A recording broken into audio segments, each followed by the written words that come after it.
Bonjour à tous, une petite vidéo pour expliquer comment on va envoyer un message à partir de la messagerie de l'ENT. Donc quand vous êtes connecté à l'ENT, vous pouvez cliquer ici directement pour accéder à votre messagerie, d'accord, là-haut, et vous accédez directement à ça. Vous pouvez voir le nombre de messages que vous avez reçus, donc ce petit chiffre indique qu'il y en a 3 qui sont ouverts chez moi. Et on peut aller cliquer sur les messages qui sont dans la liste en dessous. Boîte de réception, c'est là où vous recevez vos messages. Messages envoyés, vous pouvez vérifier si vos messages ont bien été au départ et qui ont été envoyés vers la personne destinataire. S'ils sont dans les brouillons, c'est que pour une raison X ou Y, ils n'ont pas été envoyés. Donc, vous voyez, par exemple, j'ai 12 messages qui n'ont pas été envoyés ici. J'ai fait exprès d'en mettre quelques-uns de manière à ce que vous puissiez voir.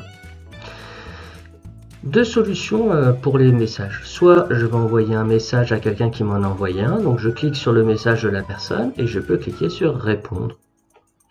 Ou je vais envoyer un message à quelqu'un qui ne m'a pas parlé au préalable, je fais un nouveau message et je vais pouvoir soit écrire le nom de la personne, soit si j'ai un groupe, groupe, donc on va mettre élève pour être sûr, élève du groupe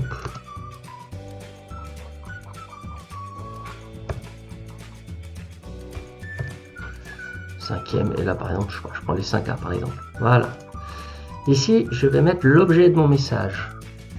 Et bien par exemple problème, retour, activité 5, technologie.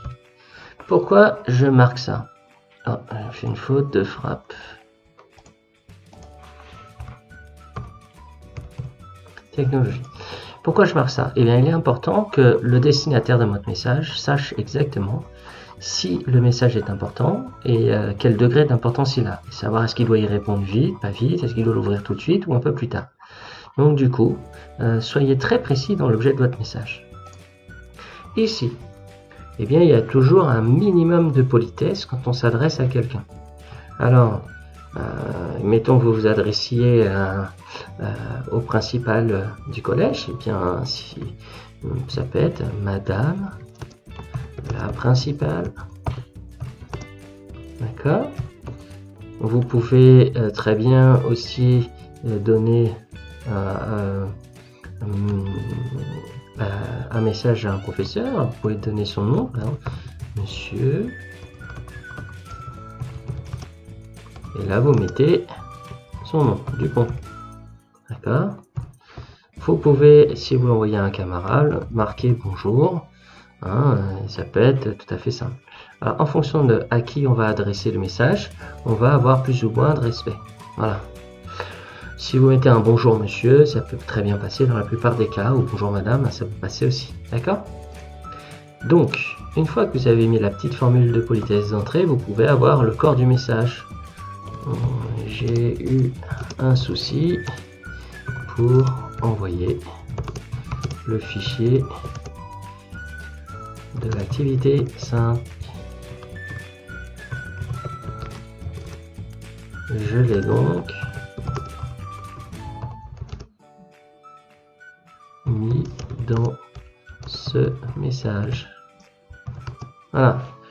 Donc, en admettant que l'activité 5 aurait dû passer par le casier, il y a eu un pépin, ça marche pas dans le casier, et bien il l'a envoyé par messagerie. Je précise qu'il est plus intéressant de les mettre dans le casier qui est là, plutôt que de passer par la messagerie. Mais s'il y a un gros souci dans le NT, ben, vous pouvez essayer de le passer en message. Voilà. Donc, merci de bien vouloir, par exemple, me confirmer que vous l'avez bien reçu. Voilà. Il y a toujours une forme de politesse à la fin d'un mail. Donc, ça peut être je vous prie.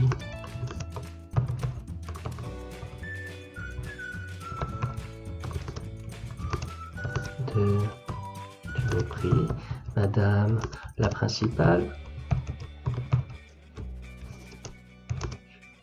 que bien vouloir accepter mes sincères salutations. Bon, c'est une formule de politesse très recherchée, qui est très belle et qui est très respectueuse. Le minimum, c'est de mettre un bien cordialement ou cordialement. Ah, il manque un R. Cordialement. Voilà. Donc, et de mettre à la fin, hein, comme moi j'ai fait, votre nom, prénom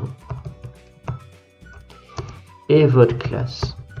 Pourquoi c'est important de mettre son nom, son prénom et sa classe dans le message? Eh bien tout simplement parce que certains de vos professeurs ont énormément d'élèves.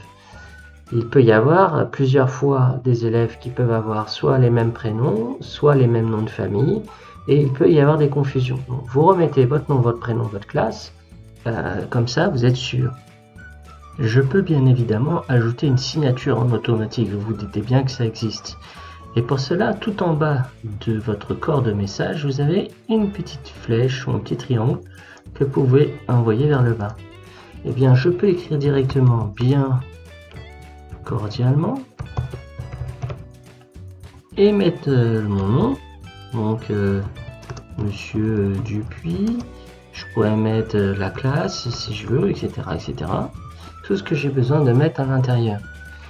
Et quand elle a été validée, cette signature, je peux choisir de la rajouter ou non. Regardez, je coche bien cordialement Monsieur Dupuis et sa classe. Ce qui m'évite de l'écrire à chaque fois, tout en restant complètement respectueux vis-à-vis des autres. Voilà. Si vous avez ajouté une pièce jointe, vous avez tout en bas de la page ajouté une pièce jointe et vous allez la chercher là où vous l'avez enregistrée. D'accord? Puis vous cliquez sur envoyer et tous les élèves de la 5e A vont recevoir mon message. Bon, là je ne vais pas l'envoyer puisque c'est un message d'essai. Voilà, j'espère que ce message a été suffisamment clair pour vous et que vous pourrez nous satisfaire de vos messages bien écrits, bien rédigés, et que vous prendrez le temps de faire ça correctement pour qu'on puisse gérer au mieux toutes vos demandes. Allez, bon courage à vous et bonne continuation.